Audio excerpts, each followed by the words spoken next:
I used to be a football player and basketball player and baseball player, and now I can't run at all. No boo-hoo in here, you know. Yeah, I'm not over here crying. Let me tell you, what a blessed man I am. As always, I'm all yours.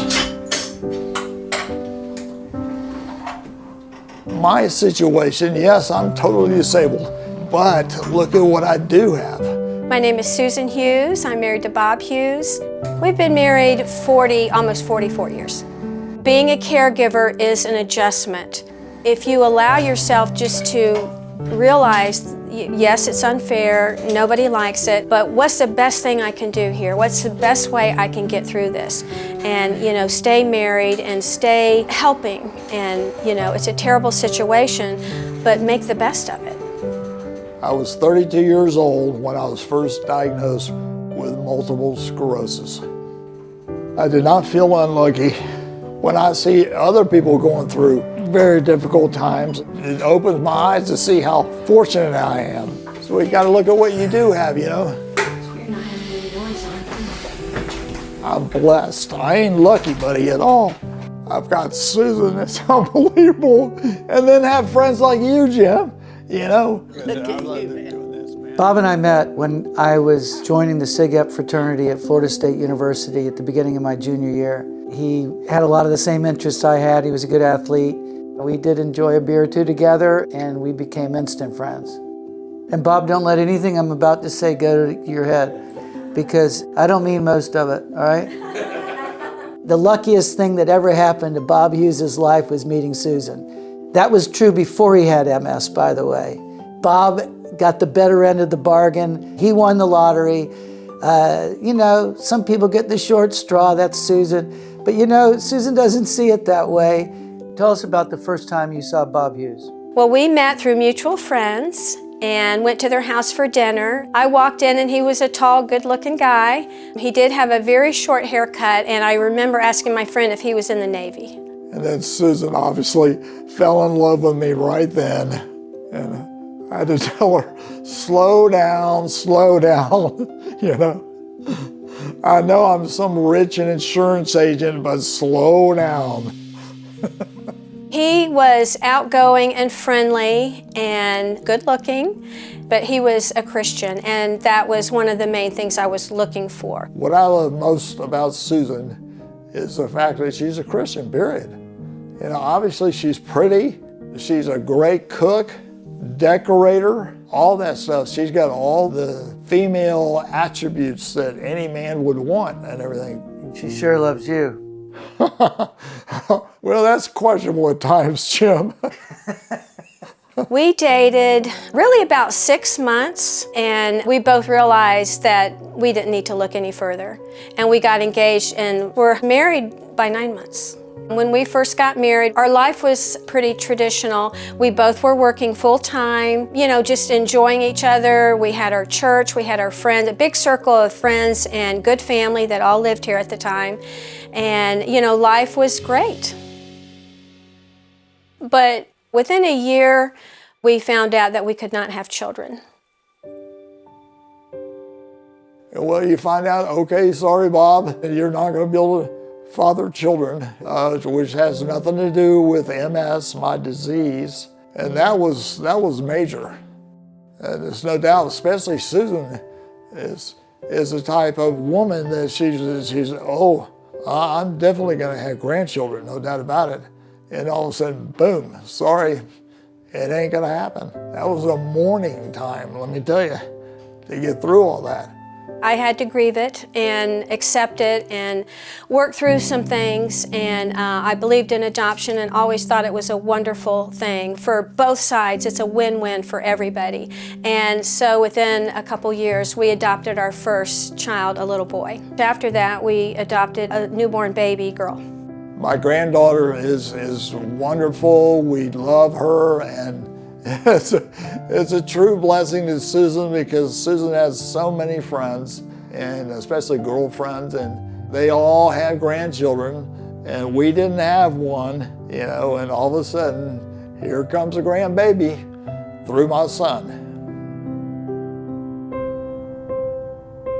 We were married about a year, and he was having trouble with his vision and went into an ophthalmologist, and they did some testing and then later MRI. They found out I had a problem called optic nerve drusen, which happens in the back of your eyes with a spinal cord and all that kind of stuff. And that's when they were able to make a definitive diagnosis for multiple sclerosis. My first question to the doctor was, what's that? I came home and said, Susan, I hate to tell you, but I have a disease called multiple sclerosis. And we had to pull out dictionaries and figure out what is that? When he came home and told me, it was like somebody hitting you in the gut. We, again, didn't know what MS was, so we did look it up in the dictionary. There weren't computers back then. And look it up and read about it. It really was scary. It really scared both of us a lot. But having faith in God, we just had to kind of steady ourselves and see what it was going to bring into our life. Well, any chronic disease and diagnosis, you take a hit. And people deal with it differently. Some want to bond together and get through it together and go through it together. Others want to retreat and withdraw and act out. And one of us did one thing and one of us did the other. One part of my life, I really got to the point where I could care less about anything, you know, which affected my marriage severely. You just get tired of it. You know, I've described MS as it's a disease like from the ocean. You dive into the ocean water, the first time it's no big deal. But the problem is with MS, it keeps coming and keeps coming and keeps coming.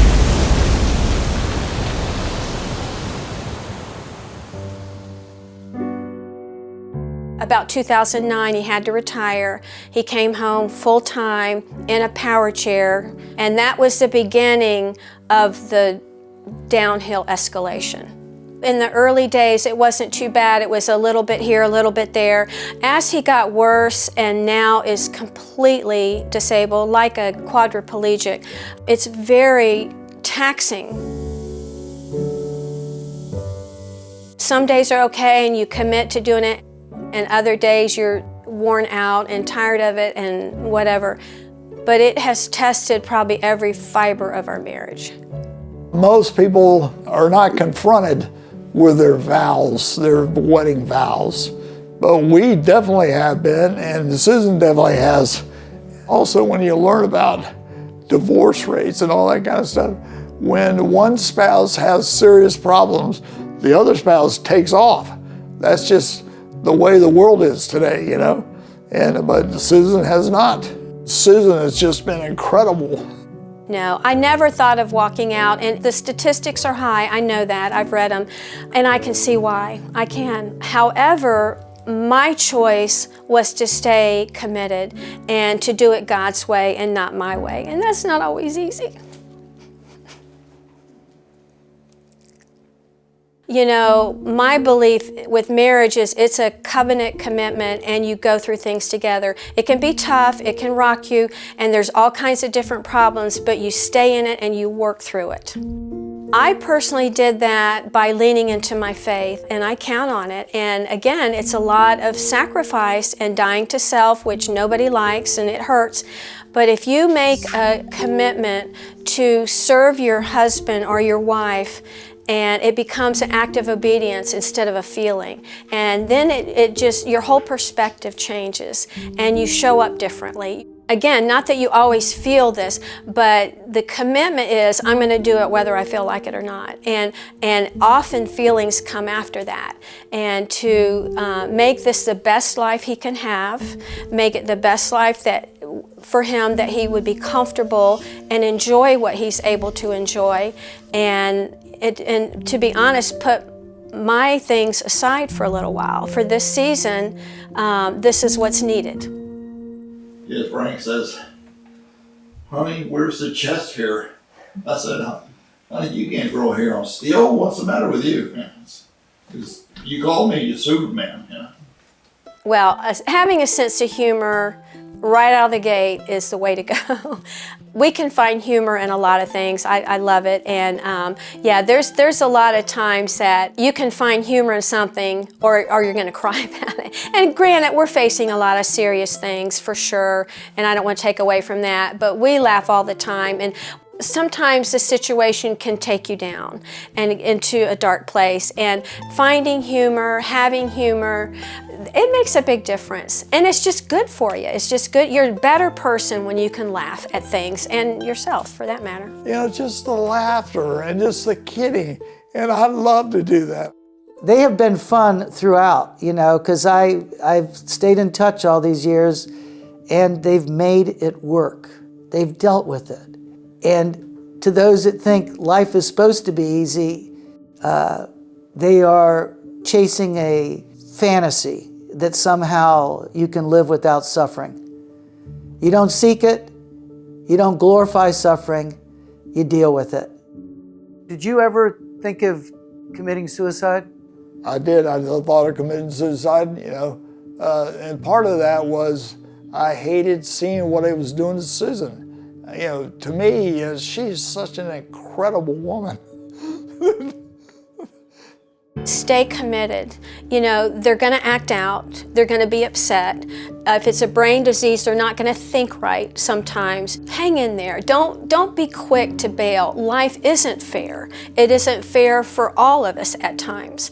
But hang in there. There's something beautiful that can come out of a tragedy. And there's something good that can come out of what we think is a horrible situation. So hang in there, and it's a process, and you know, let God work and let Him show you, and He will lead you.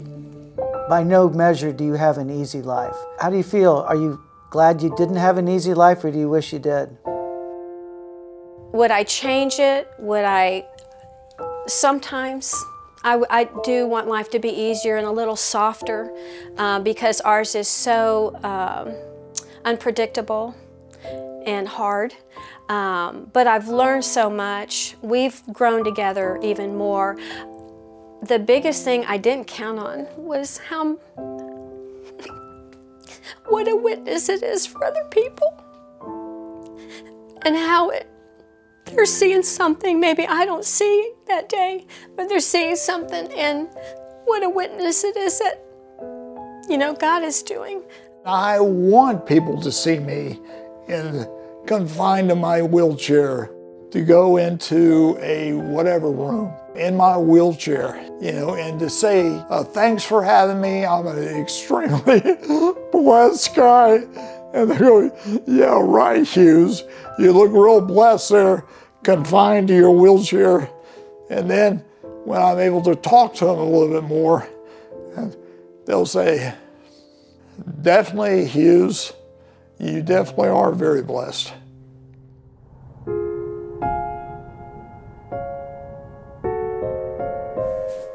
As we all age, and we all will, whatever challenges that brings to your life, you handle it the best you can with the grace and patience and acceptance that you can. Somebody who may have a disease that needs help, help them. Preserve their dignity by, you know, food and cleaning them, comforting them, making sure they have their needs met. That's basically what it means to me. It's accepting what's there and doing it with grace.